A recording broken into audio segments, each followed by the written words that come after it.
Hello guys, ఈరోజు మనం ఎక్కువ పచ్చిమిర్చి తెచ్చుకున్నప్పుడు ఖరాబ్ అవుతూ ఉంటాయి కదా, కవర్లో పెట్టేసి ఉండడం వల్ల ఖరాబ్ అవుతుంటాయి. అలా ఎప్పుడు చేయొద్దు అనమాట. ఇలా పచ్చిమిర్చికున్న తొడిమెలు తీసేసుకోవాలి. తీసేసి ఒక ప్లాస్టిక్ బాక్స్ ఉంటాయి కదా మన ఇంట్లో, అలాంటి ప్లాస్టిక్ బాక్స్ తీసుకొని టిష్యూ అన్న పేపర్ అన్న వేసి తొడిమెలు తీసుకున్న ఈ పచ్చిమిర్చిని అందులో వేసి పైనంగా టిష్యూ వేయాలి.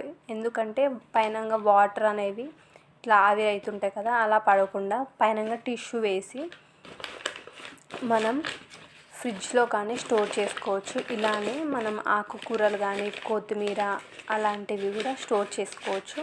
ఇలా పేపర్ చుట్టి ఫ్రిడ్జ్లో పెట్టుకుంటే మనకు 2-3 వీక్స్ కూడా మనం ఫ్రిడ్జ్లో స్టోర్ చేసుకోవచ్చు. అలాగే క్యారెట్ ఇలాంటివి కూడా స్టోర్ చేసుకోవచ్చు అనమాట.